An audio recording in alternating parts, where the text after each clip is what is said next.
Do you enjoy making purchases that go toward mission-driven brands owned by diverse founders? Our guest created an e-commerce platform that connects socially conscious brands and consumers more efficiently through a personalized experiential marketplace. Stay tuned for the Startup Life live show. Let's go, everyone.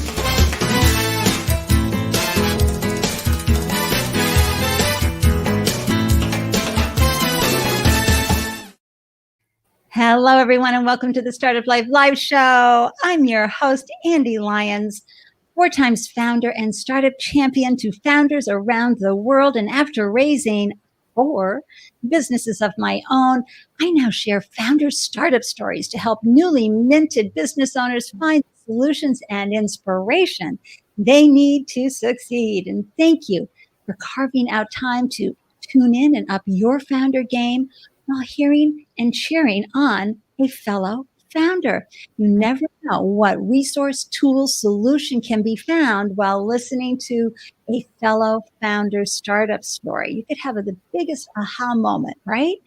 If you're watching the replay, please share your fave emoji in the comment threads or hashtag replay. And if you're watching live, please let me know by saying howdy. I always love to bring in folks into the conversation that we're having here because we are live right now on LinkedIn, on Periscope, on Facebook, on YouTube, and Twitch. If you like the founder stories and gems you're hearing today, please share with your community and share this link on your social feed. And if you're tuning in from YouTube, please share your subscribe love and click on the bell icon for alerts. And thank you for liking the video wherever you're watching right now, because this really helps us reach more newbie founders and to help them maximize the joy and minimize the heartache from their startup journey. All right, so I am so excited to have you meet our guest today, Minette Yu. She is the founder of StoreyLine. And as I said earlier, it's an e-commerce platform. Let me put up a little visual for you right here so you can start thinking about the amazing work this remarkable female founder is doing. So as I said, she's the founder of StoreyLine. It's an e-commerce platform that empowers consumers to shop ethical and sustainable brands from underrepresented founders and make a lasting impact. And Minette, she's a first-generation immigrant, daughter of a seamstress, and the first in her community to go on to Harvard.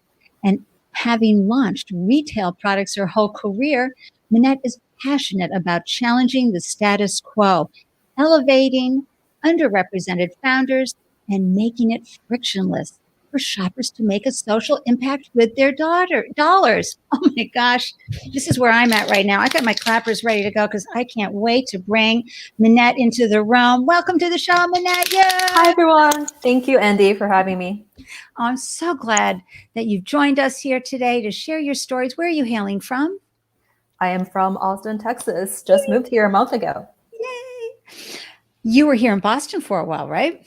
Yes, for a long time. I went to Harvard for undergrad and stayed after for a long time, 7, 8 years. So I am really a Bostonian and East Coaster at heart. I love that. Well, I just want to remind folks again, watching replay or live, let us know, ask some questions. We're here to help you succeed with whatever you're doing, add some insight and some inspiration to your startup journey. As you all know, I'm hailing from Boston, and I had the good fortune not to meet Minette in person before she left, unfortunately, but she had reached out and I knew her from being a finalist in the Mass Challenge 2020. Can we take a little bit of a moment right now, Minette, and talk about Mass Challenge? Because it's a phenomenal accelerator program that's been around since 2010. It's nonprofit, and it's the largest around the world. How did you hear about it? I think that really, being embedded in an entrepreneurial kind of bubble or system, that it's a little bit hard to not hear about Mass Challenge. They do an incredible job of supporting and building communities around entrepreneurs. So I heard it from friends. I heard it from just all over by being an entrepreneur. And it's a great honor to be accepted as a finalist among many, many applications last year. Did you get in the first time you applied? Yeah. That's not easy to do, folks. I've been on the judging panel and they have several rounds, right? First, it's Yes. the one that you filter through and then you get down to the final and then it's the final. And how many were in your cohort? So I went to the Rhode Island cohort and Great. we have 30 startups. Perfect. Oh, see, I love the Rhode Island, which is just right down the road, y'all, right here, Yes. outside of Boston. So it's an hour outside of Boston because the headquarters here, Boston, the Mass Challenge headquarters usually has about 128, right? Yeah, sounds about right. I tell you, before COVID, you'd walk down there, it would be just a cacophony of noise and so many excited entrepreneurs ready to dive in and get introduced to what they needed to know. Now, how was it for COVID? Did you have to do everything virtually? It's all virtual. Mhm. So, I think that we made the best out of the program. Yeah. It is definitely a lot better if we can meet in person. That's actually really critical reason for mass challenges to form more spontaneous relationships and conversations. Right. But organizers did an amazing job navigating through all the uncertainties of last year. And I met my entire advisory board through Mass Challenge, which is a huge value add. And why is having an advisory board so important? Yeah, and I mean, they're industry experts, and we actually meet every week, and has been critical and absolutely important to be a sounding board. That's not just my own voice in my own head, and also would later on help me find and hire major hires. Right. And how many advisors did you bring on? We bring on 2 from Mass and did Challenge. Did they have e-commerce intelligence? Did they have a background, or were they more just understanding of launching a business? No, they're actually domain experts within their own domain. So one advisor hails from retail. She's been a senior executive for many, many decades. And another person has his own marketing company. So obviously for a company like StoreyLine, we really need marketing help. Are you kidding? Brilliant. Yeah. Well, we'll get into more details. Let me just say hi to, I'm going to do PhotoPad, which is a phenomenal platform for you small business owners who are out there trying to create meaningful content easily and quickly for sharing the best stories with your customers and about your customers. And here's Diane personally on Facebook. So I'll do a double hi, you multi-platformed goddess. And it's a phenomenal platform. And we like to do this here in the Startup Life Live show, Minette. We like to celebrate. So I'll just bring up my own comment here.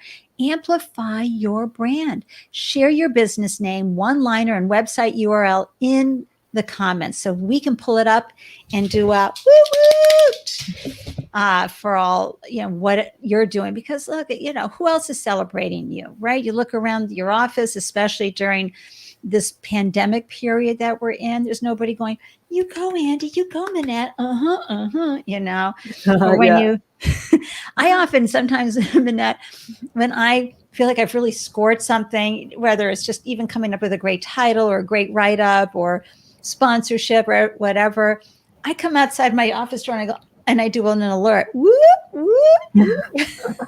We should all do that, right?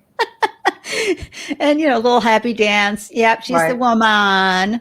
Hey, Mia Voss. I tell you, thank you so very much, Mia Voss, for all your love and support here on the Startup Life Live show. It means the world to us. Mia, Minette, is the host of a phenomenal podcast called Shit We Don't Talk About. Hop on to Spotify, everybody, and sign up for that, because the conversations are real and they will improve, enhance your life, add value in wonderful ways. The folks that she finds to have these conversations about that we don't talk about are extraordinary. So it'll really, really lift you up. And so, and Mia wears many, many tiaras. I got my tiara back here, everybody, if you can see it. Lots of businesses. So again, connect with her everywhere she glows. And Charlie, how are you? Charlie has a CBD company, folks, called Phytorite. And he just is knocking it out of the park, growing and really enhancing so many people's lives with his products. So I am really grateful that you tuned in, Charlie. And all right, Diane, that's the way to glow. PhotoPad for Business, photopad.co, helping small businesses to amplify on social media with business photo stories. Okay. Talk about differentiating oneself in a crowded marketplace. You've done a phenomenal job, Diane. Bravo. All right. Back to you, Minette, because I am just so curious how someone comes up with an idea, right? And I mean, everybody has their startup story. Everybody knows my startups all came to me like stray cats at the door yowling until I let them in. How did you decide one day, to develop retail products for others, in this type of format? Because you clearly saw that a problem needed solving. But was it a life event that happened? Did you have a class at school? What caused you to want to launch this type of e-commerce platform with this incredible mission behind it and become an entrepreneur? StoreyLine is really a combination of my own passion, my own upbringing, and my industry experience. So I know that some founders, I've talked to a lot of founders too. Some of them could be a class project or a huge pain point that they saw, like they encounter in their life. But for me, it's actually a culmination of many years of development. So just to give you a quick background, and by the way, this month is also AAPI month. So I think that my story kind of mirrors a lot of other Asian Americans here in the US. Yes. I moved to the US in high school with my parents, and I grew up in Southern California in LA. And where did you move from? From China. Yeah. Near Shanghai. Just clarifying. Yeah. And it was a huge public school, and I wanted to get into a good college to really to have that social mobility. But there's a huge gap in terms of education between what new immigrant students needed versus what we actually get in a huge public high school. So seeing that gap, I made my own solution, which is to found a tutoring club really in a school district where I recruited multilingual tutors and guidance counselors, which is a very rare commodity. And we hosted weekly seminars to tutor students like me to English go to as a college. second language, right? Yes. And yeah, I'm these surprised. are ESL tutors. I mean, folks, if you've ever been to LA back in the day when we had Yellow Pages, Yellow Pages was in 6 languages at least, right? So probably I only read the Chinese one, so I won't know. So I would have just assumed that the high schools would have been having that for you. So your entrepreneurial spirit started quite early. Yes. Oh I guess at that time I didn't really think of it as entrepreneurial. It's mainly that there was a pain point that I wanted to go to college, but the level of education just wasn't quite there for ESL students like myself. And so I created a solution. And it was also that experience, of course, that sent me to Harvard. I became one of the first in our school district to go on to Harvard from a low-income first-gen immigrant background. And Minette, what gave you the confidence to apply to Harvard? That's a great question, because a lot of students like myself won't even bother. As a matter of fact, my own father told me that, hey, why would you apply to Harvard? You won't get it anyway. So he was actually the one who told me, and I still hold him accountable for saying that. It's a good question. I think apply just because, why not? And what's the worst case? And as a low-income student, I didn't have to pay for application fee. So, there's a little bit of the practical reason that, hey, like, why not? Why not give it a try? And I know plenty of students won't even think that way because they didn't think they would qualify. So, but I just want to use that as a wonderful mirror to hold up everybody and reminder as a founder, why not you, right? Mm-hmm. What have you got to lose to try? Yeah. Nothing. Yeah. And so I love that story, Something Fierce. And I know when I went to apply to graduate school, my dad said, oh no, we only send our best women at, he was at telephone company to there. And I was like, oh, let me get the garbage can and hold that up for that comment. It's funny. Our parents, they get so nervous for us, right? Yeah. And so I'm glad you said, yeah, sure, Dad, talk to the hand, and you went and applied. That must have been so exciting. And so did you get full scholarship? How did that work out for you and your Yeah, we family? got full ride. Yeah, I got Yeah, full ride, so I didn't pay money yeah, for yeah. college, Listen, and with I'm that so grateful. endowment funded Harvard, I would hope so. Yeah, no, and they're incredibly generous. Yeah, And college tuition and rising costs is a real thing. So I'm yeah. super grateful that I could get a full ride. And who knows, if I were to sell Storyline, I will make a grant and help other students with their Oh, tuition. that's so beautiful. So you graduated with what degree? With a bachelor degree in economics. Okay, so you Mhm. went to go work with tech companies because, understanding, and I understand that your background is in retail and product dev. So where did you get going, and how did you get the experience that you needed to create a Yeah, good founder product company yeah, fit? yeah. No, I worked for a professor who has his own company called Crimson Hexagon. It's in Boston. Mhm. So I raised my hand. I said, "Hey, I would love to work at a tech company because I knew nothing about this field." And I started to work as a junior level product manager at this company, which did big data analysis. It's a software company. Yeah. And then I continue to work on more retail and also marketing technology companies as a product manager.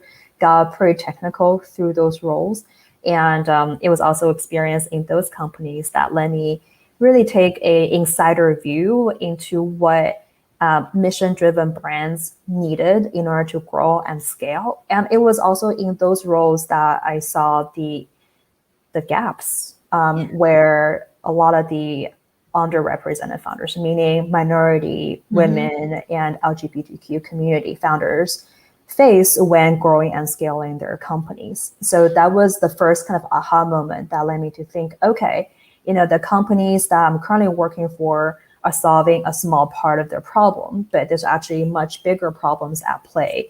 And I think I can do a pretty good job solving that. Yeah. What stood out though? I mean, what were you working with that you said, wait a minute, I'm seeing plenty. And of course, in where Minette used to live and where I live now, there's just so many Mm-hmm. startups and there's so many great companies out there. But we have a real problem in Boston, which is representation. Yeah. They're out there. The diverse companies are there. They just needed to be amplified. What was an example that you saw where it clearly could have gone to another founder or another brand could have been uplifted, but they chose with what they were used to seeing? I think a lot of things really came to focus for me personally last year during the Black Lives Matter Yeah. movements. And I was talking to a group of minority women founders and asked about their experience navigating, um, you know, the particular period of time. And one founder's story really stood out to me. And so she's a Black female solopreneur and Mhm. has her own skincare line. And I asked her a very naive question, which is, how come you don't have your photo on your website? Because coming from, I also was a founding product manager at Klaviyo, where, through doing marketing automation, it's a pretty must-have for a new brand owner to really put in their stories, put in their photos, really share their, yeah, example like you, like Ande, you have to really put your face out there because that's your one of the few really key differentiators and leverage against more established, more mainstream Yes. brands. But in Yes. this case, she doesn't have any photos or her stories on website, social media accounts whatsoever. So I was really curious, how come you don't have a photo? So what she said was, Minette, I don't put my photos on my website because I don't want to be labeled as a Black business. As in, by putting her face on there, there could be misconception that the company or the brand is only for Black people, and that by labeling herself as a minority, like a Black business, that she's afraid that she won't get the same level of access. Well, sure. And So it's pattern matching. yeah. So, all of a sudden you add the color of her skin into the equation, and then decisions get unconsciously made. I sometimes think it's very conscious too, but wow. So that hit you right in the heart? That was a wake up moment, I would say, because, when I was working at, Klaviyo and another company, that I can see that gap just from how different companies tell their stories and then how they scale through automation or through their website. But that story hit me in the gut because that was at the height and the peak of the Black Lives Matter movement. But yet here it is that she's receiving media attention, but at the same time, she's afraid of putting her own face out there. It's honestly heartbreaking, right? Yeah. Because I'm also a fellow woman founder of color. So to hear another person from a minority background to say that she's not comfortable and is hesitant to putting her own face and brand out there, that's just heartbreaking. And that was a wake up moment for me. Yeah. And it's, first of all, it's hard being a founder anyway. It's hard to just let your light shine, period. Because especially in social media, to get slapped down, ignored, hear crickets, feel invisible, feel imposter, all of those things are there. And then coupled with a whole nother level. Yeah. This is why, folks, you have to remember that white founders actually start on third base. We really do, because we haven't had, to go through. We don't have a lot of the obstacles that our friends who are of minority, diverse backgrounds have to go through. And yes, women, maybe we're on second base. Okay. It's still really hard. So I love that you brought that up, and I love that it impacted you. So did you have, a shift, a pivot as a result? It wasn't a complete pivot, but it did bring our mission statement really into focus. And it was also during that time period where we got very intentional about curating, what type of brands we bring on our site, who we choose to highlight. As in, we really don't want, we are not here to really ride the bandwagon and just to be in, right, quote unquote, in. I know, we know that there's a lot of mainstream publications, for example, like Vogue or Cosmopolitan. They can, they have features like, top Black founders to support in the month of June, right? Like they have like feature articles like that. But we're not here to make it into a fad. As a matter of fact, our vision is actually to bring social impact focused purchases behavior into mainstream, from a nice to have mentality to a must have. I mean, we're seeing this kind of development come into play and developing over the past decade or so, but it really accelerated in 2020, and it rose to a lot of people's top level consciousness. So we're really here to leverage all the work that other community partners have been doing, build a coalition around it, and make that behavior mainstream. So that's our goal. So you're amplifying several things. You're amplifying the rising majority. We like to, underrepresented, certainly, diverse, certainly. But so you're amplifying these brands that normally would never make it on the cover of a Fortune or a Forbes or wherever, or a Vogue.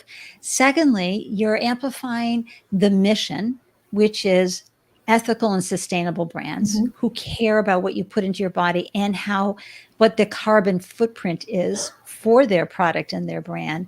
And then you're connecting them with people who feel passionate, and sometimes, certainly out of convenience, will go to Amazon or other locations online to make an order, but you're giving them the experience and the wonderful feeling of purchasing from these specific founders and making it easier for them.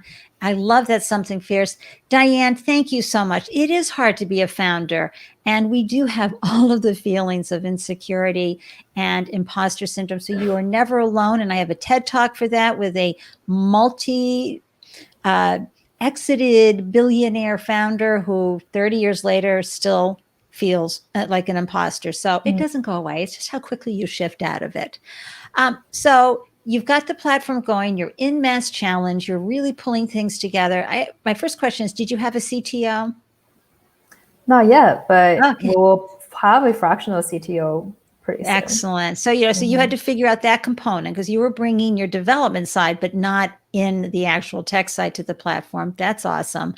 And how did you prove your value prop. And, folks, that I'm about this so big all the time, is this right here. I highlight that almost every show, Minette, because this is what keeps you in business. This is how you can listen to your customers. This is how you can create an even better experience. So how did you position yourself? Are there other platforms like this out there? And how are you making it, different? How are you differentiating yourself so you have your nice little space, your sort of white space, as our friend Davina says?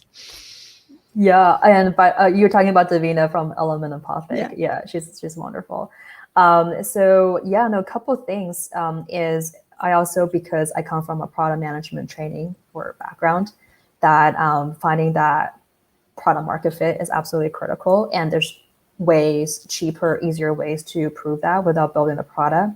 So pretty early on, we would do, for example, like mock websites and do some small scale Facebook advertisement to measure, how many people are clicking on it, how many people are, converting. In our case, would be putting their name and email address to a waiting list as a proxy for their interest level. And of course, data itself doesn't tell the whole story. I mean, as a matter of fact, I'm starting StoreyLine because a lot of the data that these brands are getting do not tell the story, sometimes could be misleading, if even. So I would couple that with doing qualitative interviews where I would actually talk to users and beta users, friends and family, all those whoever fit into the target demographics, people who I'm trying to reach, and just get their feedback. As in, hey, walk me through, like, how did you blah, blah, blah, right? How did you navigate a site, or why did you do something, to really get to the bottom of the motivation behind taking the action. Yeah. And did you find, I'm a mother of a millennial and a Gen Z. So did you find that they tended to be more purposeful with their shopping, or did you get illumination regarding Gen X and baby boomers? Like, what was that? What did that look like? Yeah, I think the initial kind of hypotheses, of course, like, we're not really here, like, I'm all about first principle, but at the same time, there's a lot of things that we don't quite need to reinvent the wheels. As in, there's plenty of research and market research that show that millennials and Gen Z, more so than their parent generation, they prefer to, like, when facing the choice of spending more on brands that align with their values, they will actually spend more on the products that align with their values better. So we have a lot of research on that. So, we didn't need to spend a ton of marketing dollars just to prove out that point. Yeah. And, I've seen plenty of e-commerce sites launch, right? Whether it was boxed gifts, clothing brand, shoes, products, etc. What were some of the challenges that you were having in looking at bringing an e-commerce site together, especially since you were going to be curating along the way? Yeah, no, for sure. We do a ton of research on our end to vet and source the brands that we have on our site. I mean, that's one of the key pain points that we're solving, is that our target customers, because they care a lot, for example, for sustainable brands or for women-owned or Black-owned, that they spend a lot of time doing research and to discern authenticity, for example. So we do a ton of research by both going through all their social media sites, their website material, and also talking to the founders themselves to glean those information to put into something more consumable. So we do a lot of vetting and curating on our side. And then in terms of differentiating, absolutely. I mean, it's incredibly easy to start your own e-commerce shop. As a matter of fact, we can all go to Shopify today, spend $20, and boom, you have a site. And they even have an app that directly links in, and you can start drop shipping products that's made from China. I mean, I'm from China. I have nothing to hate on products from there, but oftentimes it is mass produced. So they don't adhere to standards that we impose. So a lot of it does come down to curating, but at the same time, it's not just that. Like we're way beyond that, as in we're here to build a community to really share the stories, the why and the who behind the brand beyond the product itself. And in the future, we also have plans to go offline, to have pop-up spaces where the consumers can interact and build meaningful relationships directly. Yeah. Oh, that'll be wonderful. I can see a really vibrant pop-up event, right? With Yes. so many brands bringing, I think of Fusion Dolls here in Boston. She's always doing pop-ups, but, to have her with her dolls and someone else, with something else, just coming together only, again, very mission, very brand, sustainable and ethical brand driven. And, it's a really crowded space as you said, $50, set up your Shopify account. You can start drop shipping tomorrow. Mm-hmm. That just gets me thinking about all sorts of ideas. Darn it all. Entrepreneur life. How are you how did you get the money in to help you do the launch and start positioning and branding? Were you bootstrapping? Did you liquidate some savings? Did you get some angel investors? How are you funding StoreyLine? Yeah, I mean, before this year, I bootstrapped the whole thing through the ups and downs and pivots of 2020. I mean, it's not easy. I guess good thing is that I have some savings from past full-time jobs, so that definitely helped. I don't recommend entrepreneurs to go out at it with no savings whatsoever. It's not sustainable. And yeah, no, as of the end of April, I oversubscribed the first tranche of my angel raise. So now we have awesome investors from really all over, and they come from retail companies, they come from Amazon, they come from all kinds of tech companies, just amazing angel investors. Yeah. And do they have more of like operating experience in them? It's a new category, both. Right? Yeah, they have absolutely both operating side and investment side. Mm-hmm. Oh my and gosh! 50% women and 40% are first-gen immigrants. So I'm really excited about that. Oh my gosh! Can everybody just give us a big clap whether you're listening or viewing now or later? That is huge. First of all, to be oversubscribed, it's every founder's dream, and then the mix of people that you brought in is so representative of what you're doing. That has to feel so good, Minette. Congratulations. Thank you. Yeah. I get so excited. That's just it's a huge, huge, huge achievement. Diane's agreeing with me. Awesome. Very cool investors. And especially since, that the kind of backgrounds that you just mentioned, they may not know something, but they're going to know someone who knows something. So you can really tap into your investors' brain pans and just grab some additional info. And thanks for the clapping too, Diane. I know we've got to cheer each other on all the time. Thank you, Diane. That's great. That's great. And that leads me to something that's been really, really important to you as you have launched StoreyLine. You're not just an e-commerce platform amplifying diverse founders' brands and that are ethical and sustainable. Talk to us about what else you're so passionate about. Yeah, we are here to build a coalition and make a meaningful impact on what we're looking to solve. So, for example, we have just launched our StoreyLine Impact Fund, where we are issuing cash grants to minority and underrepresented founders. And you can actually go to our website. We have a link there on how to apply. And so what we're really doing here is to connect purchases more directly with the impact that it's making. And we want to make sure that our customers feel good about their purchases and know exactly where the money is going to, because everybody who spent even $1 can vote for who gets the money. How does that work? Take me through the process. Yeah. So for example, that we contribute a certain percentage, up to 20% per purchase through the StoreyLine Impact Fund. And we also ask our brands and also community partners to match the contribution. So every dollar actually goes a lot further in contributing to making an impact. And for every quarter, we then host a kind of competition where we select 3 to 5 companies who are underrepresented and underfunded. We have criteria on what that means. And then we have our customers to vote on who gets that money. And first thing is that just through talking to a lot of founders, that although providing resources, like, there's plenty of webinars we can do, right? There's plenty of resources, but the truth is most minority founders are over-mentored but underfunded.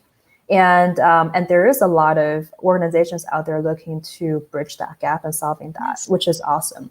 So we're hoping to be part of that effort and actually issuing hard cash, hard money directly into the companies. First of all, that is tremendous. Okay. So then there's so many different layers to this, okay, and pieces that connect into this big community that you're trying to create. So now you become a more valuable site for brands to apply and come on board because they have the opportunity to participate in the impact fund, the StoreyLine Impact Fund. Plus you get brands who are also excited to participate. You're going to get outside brands who are going to say, listen, I don't fit your criteria, but how do I play? How can I put some money in? Then you get your consumers who are like, what? I get to, make this purchase.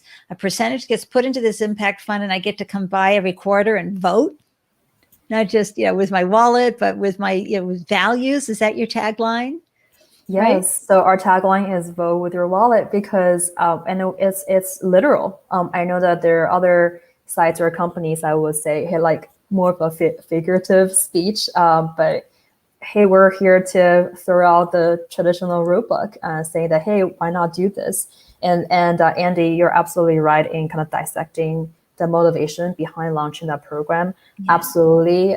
It is definitely it would be a great place for brands to sign on to partner with StoreyLine. It's also our one of the pieces of the puzzle toward building that flywheel that help us gain more visibility and bring more traffic to the site. And we know that, we want to host really fun, interactive competition through live shows like this, right? Where people can directly interact and participate and vote. And it's what's more democratic than that. And so, it's a way for us to really bring in new customers. And also the quarterly event is a great opportunity to bring in press and media. Yes. As well. And that just gives you more wind and more lift, and it directly impacts the brands who are on your website.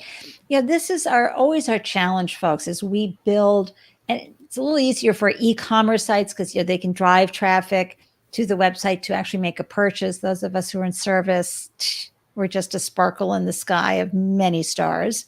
But it's always a challenge to find out ways to bring in that visibility and create value while you're doing it and shine a light on not just the products, but the brands who are showcasing their products on your website. What are on your e-commerce site, what are some of your ideas to do that? I mean, you've got some great steps here, certainly with the Impact Fund and your purpose and your values. What are other ways that you'll be able to increase awareness? Yeah. So, for example, right now we do a lot of kind of live shows ourselves. So we currently do that on Instagram because that's where a lot of our target audience 100%. Are. And then we're exploring 100%. TikTok for sure. Yeah. So we do like fun events like that. And we do a lot of content to drive traffic through, SEO. And then going forward, there's a couple of things. One is key partnerships with nonprofits and community organizations that will list StoreyLine as a resource. And the other thing is we'll be experimenting with different paid ads option as well through both Google AdWords and Facebook ads to drive traffic. That's terrific. Anybody who's listening, take that in. These are all examples for helping growing a business. And at the same time, are there parameters that you use as far as pricing? Like, do you bring in products of different ranges, or do you it just depends on the brand? What are some of your clarifying criteria for that? For sure. That's a really good question because we thought a lot about, what type of brands to curate, what kind of price point. Mm-hmm. And that kind of goes back to like who our target audience is and then what are they looking for? Because if we either price it too high or too low, then that might not be a good fit. So Right. one thing that's for sure though, we don't want our site to be a luxury site only. Like we're not trying to be like, let's say a Farfetch or another company that's geared toward the super high end. It kind of goes against our mission, right? Like we're here to empower unrepresented founders, and we want that to be more accessible. So what we are really looking at is products below $150, $100. I think it's okay for some products to be in the $200 range, but the majority of the products on our site are around $100 range, lower depending on the categories. Obviously, like skincare or beauty products are in the 50, 30 range. Clothing could be slightly higher, but we're pretty conscious about creating something that is, for example, good for the environment, has fair labor laws, right? And that is appropriately priced. Wow. I'm thinking of Artifactos. Angela Sanchez, she has these women in Colombia who take things like the tonga nut that takes hundreds of years to biodegrade, coffee beans, lime and lemon rinds, things like that. And she turns these wonderful women in Colombia turn them into jewelry and send them. Wow. And Angela sells them here in the US. So, you can get a really great ring for $15 or maybe go crazy on a $50 or $75 necklace. But it then in turn gives back to these women in Colombia and helps them sustain, right, their Amazing. families. So good. So good. I just love this idea, something fierce, because what you're also doing is, you're creating a really strong presence, and that's today. But as we watch you grow over the next few years, it's going to be remarkable because I know you won't let go without creating an impact here. It'll be really fun to watch how this increases. And by keeping those price points reasonable, you're going to get more buyers who can come in and start sharing, because as people begin to purchase, they'll be able to share on their social platforms, I imagine. Yes, that they made the purchase there at StoreyLine. Yes. Yeah. So, you brought up all of the really, really good points, and they all factor into like how we think about curating the products. Is that first of all, StoreyLine is a new company, right? So for someone to shell out hundreds of dollars, that requires just so much onboarding, so much communication and touch points. The customer acquisition costs we're going to be looking at quite high. Yeah. So it is our strategy to really start out with a lower price point and to make ourselves more well-known to more people. And then with more consumer confidence and more brand equity, perhaps we can build in slightly more higher ticket items, but we'll see. It does require a lot of trust. So we're here to build trust. Yeah. And remember, everybody, this isn't a horse race, okay? This isn't the Kentucky Derby that we just saw. This is every day. You get up, right, Minette, and you make it happen. You mentioned one of my favorite things, customer acquisition costs. Okay, folks, you can hop right on over to my YouTube channel, right there under the Andelicious Advice playlist. You'll see how to calculate your LTV CAC ratio. I know you were just trying to start a business. What's this with this LTV CAC stuff? But I make it really fun and really easy to calculate these numbers so that you can go, oh, all right. Because investors need to know this, right, Minette? Yes. Yeah. Well, I mean, for seed and Series A, absolutely. Yes. Yeah.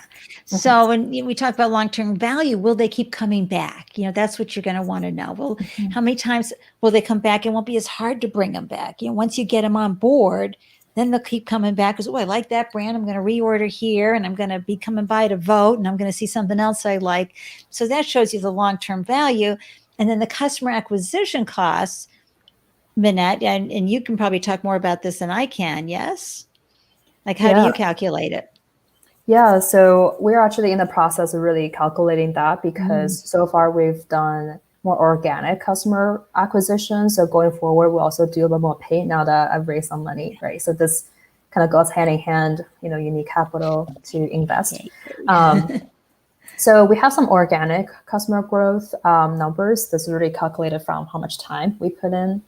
But going forward, it'll be slightly easier to calculate CAC with more paid advertisement, because then I can actually see, for example, how much did I spend on Facebook ad, and how many of them actually visited the site, and then how many of them signed on to the mailing list or made a purchase. It's an Excel spreadsheet, folks. It's a funnel. You spent this much on your ad. How many take this step? How many take this step? Then how many get here? And then how many purchase? And then boom. Now you know what you need to spend at this stage to bring on a client, a new customer. And then you start going, okay, that's going down, which means your margins are going to be retained. I'm just bringing this up for you first-time founders because I want to plant these seeds in your head that it's great to have a purpose-driven, mission-driven business or something that you're so excited to get to, but you have to know your numbers, or as we say here in Boston, your numbers. As a founder. So because you want to reach sustainable, profitable business status as soon as possible. And that's how you grow. That's how you scale for sure. Hey, Stephen Cyril, thank you for swinging by and saying hi to Minette and myself. And hello. He's an author and he's putting out some great information all the time for folks. Tell us about your founder journey today. When did you launch? Well, technically launched a year ago, but as we were preparing to launch, so we were actually going to go with the physical pop-up business model first. And that was March 2020. So we all know what happened. Yeah. Yeah. So we had to, obviously pivot. We actually almost got a short-term lease on Newberry Street in Boston. We had a couple dozen brands signed up. It was a whole shebang. We're very excited. My partner and I walked up and down the street, scoping out the storefronts, foot traffic, etc. Yes, of course. Boom, it happened. Boom. So this is what we call in my world a switcheroo, an unexpected or sudden change, a reversal that happens, and you have to go with the flow, which you did. Yeah, I'm really glad that we changed course. We pivoted to more of an online digital distribution, which is, has always been on the roadmap, but we shuffled the priorities and really sharpened our own focus in terms of curation, mission, what kind of customers we're really looking to serve. So I guess in hindsight, the pandemic actually was a silver lining for us. It helped us really focus and be very resourceful and be able to weather all the ups and downs of entrepreneurship. And I have to say that, Ande, you mentioned that you asked me, what is my North Star? Why am I doing this? Is this just from the MBA class or whatever? But, no, thinking back, what really got me through the many ups and downs and obstacles of pivoting is that I truly care about the founders who are supporting and the kind of customers who are looking to serve. And I felt very happy when I talked to them, and then when I'm able to support them. And that's what got me through the harder part of 2020, because, my backup option, right, is to return to full-time product management job at an established company. So, that's always a trade-off, more risky path versus a more, paved path. And I still made a choice of staying on the risky path precisely because I felt passionate about the problem of solving. And this is why many others would have the same idea, but they would not go as far as I do. No, they won't. You'd really have to be tuned in and turned on by why you're getting up every day. And I really felt that, Minette. Thank you so, so much. I really feel that passion and how much you care and how much your lived experience has brought you to this. And of course, you and your community, your Asian community, really got challenged over the last year as well. And we know that it can be so hard, especially for female Asians who, take on a lot of the brunt of the emotional management, so to speak. How has that been for you? How have you managed that? My parents still call me every week saying, hey, be careful, don't walk outside by yourself. And to be honest, to be told to be careful when I walk outside, I don't know how many of you got told that, but it's not a good feeling, right? No, But on a personal level, professional level, I felt very supported by allies. I've actually got multiple brand partners reaching out to me after the Atlanta shooting to say, hey, how can we help? We want to support and amplify the message. So to that, I'm very grateful, and that's exactly why I'm building this community. right. But so for example, for this month, which is this AAPI Heritage Month, we're doing a lot of work in really educating the community about why this month, and also what happened to the Asian Americans, first of all, the Japanese Americans and also Chinese Americans who came to the US to build railroads that really led to, the great traveling age and developments of the whole continental US. So we're doing a lot of educational content, also here to highlight AAPI community, the brands in our community, and build a coalition. So actually, we have a lot of really cool initiatives coming up this month. And I encourage everyone to support your Asian founders and your Asian community. Hashtag Stop Asian Hate. It is ridiculous and unnecessary. And Minette and everybody should be able to feel free to walk about in this beautiful country of ours and feel confident and able to pursue their dreams without this filter. And it's perception and it's the stories you tell yourself. So shift your stories and find a way that you can bring not just allyship, but collaborationship. I know there's a better word for that, to anyone around you of Asian descent, of Asian nationality, so that you can lift them up, even if you're uncomfortable. I feel very strongly about that. Everybody knows where I land on racism here. And it's our job in the white community to shift the paradigm. Okay, so take that on and find ways. Entrepreneurship. Now, I know you look back when you were in high school and starting the ESL, finding tutors, helping people raise up, and helping yourself learn the language. I mean, you came here as a teenager or a young teenager, and, you obviously nailed it. And speaking English as a second language. So you got the taste of doing something and on your own and leading it and making it happen. How else has entrepreneurship served you, both personally and professionally, as you move forward? Yeah, I actually remember one question you asked me, which is like, when do I feel vulnerable, or what are some challenges? Or inadequate, yeah. I think the truth is, I ask myself that question almost every day, as in there's so much ambiguity and uncertainties ahead of me. Sometimes it could be a little bit discouraging, I would say, to know that you kind of have to figure out all yourself, and nobody else is really here to be, take on the full responsibility. So I think that it really just takes that grind to wake up every day and still do the work. Sometimes it doesn't quite pay off. Sometimes it pays off big time, but you never really know for sure where it's gonna land. So I would say that for me, the biggest challenge, and I'm sure for all entrepreneurs out there, is to keep motivated. And I personally find that motivation through doing things that I like and outsourcing stuff that I don't like. And I hired pretty early, and so for more repetitive work or things I know that kind of suck energy out of me, I try to hire someone who's better qualified, and I try to focus on things I love doing and that has the highest impact, so that I can be motivated and more productive during the day, rather than being dragged down and feel very down about something. And so that's something I learned about entrepreneurship. I love it. I'm so grateful you explained or gave us your version of what being motivated means.